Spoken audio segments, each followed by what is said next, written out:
السلام علیکم۔ دن بھر کی اہم ترین خبریں، تبصرے اور ان کے تجزیات کے ساتھ میں ہوں Kamran Khan. Chief of army staff general Ashfaq Parvez Kayani نے صدر آصف علی زرداری اور وزیر اعظم یوسف رضا گیلانی سے آج اسلام آباد میں علیحدہ ملاقاتیں کی ہیں۔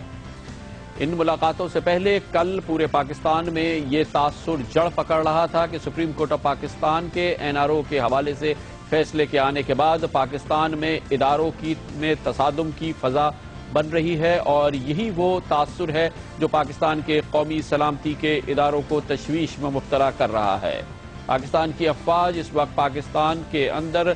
دو محاذوں پر دہشت گردوں کے خلاف فیصلہ کن جنگ لڑ رہی ہے۔ ایک محاذ مالاکنڈ ہے اور دوسری طرف پاکستان کے قبائلی علاقے جہاں پر فیصلہ کن جنگ دہشت گردوں کے خلاف لڑی جا رہی ہے۔ قومی سلامتی کے اداروں میں یہ تاثر جنم لے رہا ہے کہ حالیہ فضا کی وجہ سے دہشت گردوں کے خلاف اس فیصلہ کن اور کلیدی جنگ پہ اثرات رونما ہو سکتے ہیں اور پاکستان اندرونی طور پہ کمزور ہو سکتا ہے۔ اس کا فائدہ پاکستان کے دشمن اٹھا سکتے ہیں اور یہ پاکستان کی قومی سلامتی کے لیے ایک بہت بڑا خطرہ ہے۔ اسی پس منظر میں آج جنرل اشفاق پرویز کیانی نے صدر آصف علی زرداری اور وزیر اعظم یوسف رضا گیلانی سے ملاقات کی۔ اسی دوران یہ پرسپشن بھی سامنے آیا ہے کہ قومی سلامتی کے ادارے چاہتے ہیں کہ ملک میں اس ٹینشن کو زائل کیا جائے اور اس ٹینشن کو زائل کرنے کے لیے بھرپور کوششیں کی جائیں۔ یہ اسی وقت ممکن ہوگا جب سپریم کورٹ آف پاکستان کے فیصلے پر مکمل طور پہ عمل درآمد ہو اور پاکستان میں ایگزیکٹو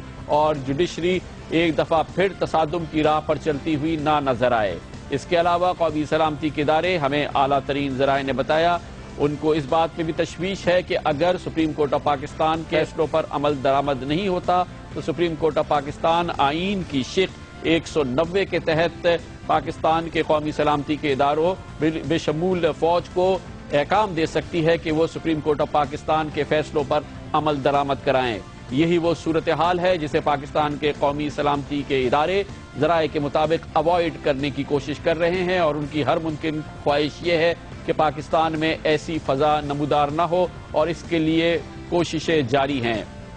پاکستان کی فوج اور قومی سلامتی کے اداروں کی خواہش ہے کہ فوج کو ان تمام معاملات سے دور رکھا جائے اور سیاسی معاملات میں فوج کسی صورت میں بھی مداخلت نہیں کرنا چاہتی۔ یہ وہی فضا ہے جو پچھلے سال کے اوائل میں قائم ہوئی جب سابق صدر پرویز مشرف کی رخصتی کے بعد